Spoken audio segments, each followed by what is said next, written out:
আজ প্রায় বহু বছর পরে মায়ের সাথে আমি যাচ্ছি। আমাদের এখানে গোবিন্দপুরে যে হাট বসে সপ্তাহে 3 দিন করে বসে, মঙ্গলবার, শনিবার আর বৃহস্পতিবার।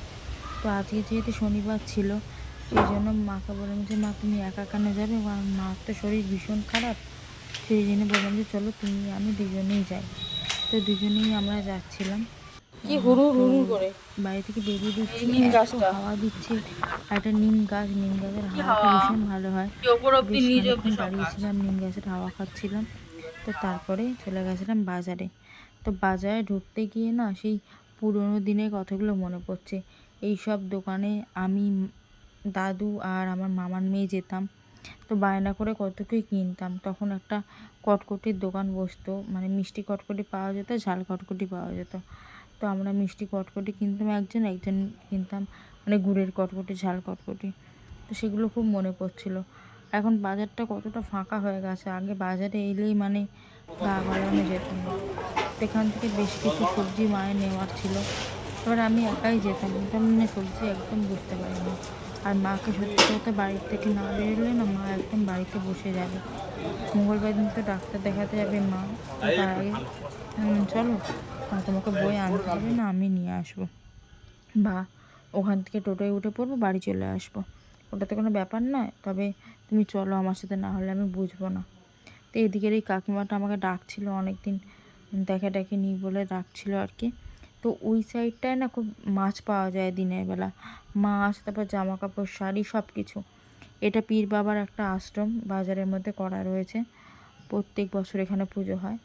তো এখন মা এই করছে, ঢ্যাঁড়স বাছছে।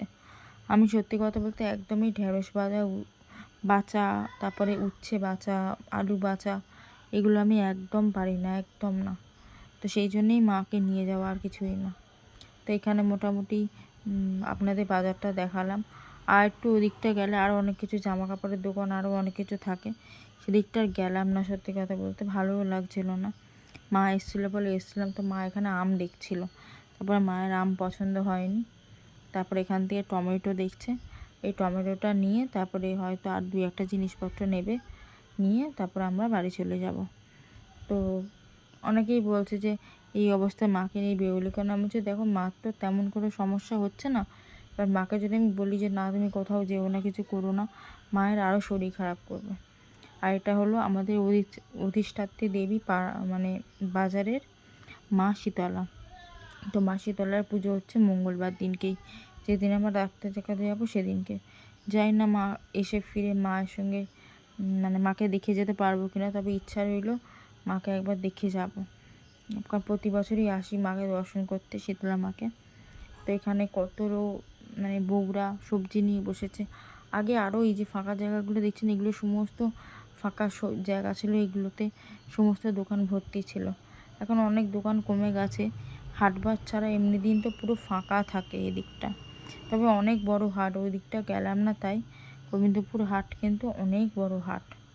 তো যাই হোক, মোটামুটি আমাদের কেনাকাটা হয়ে গেছে, সবজিপাতি যা যা কেনার।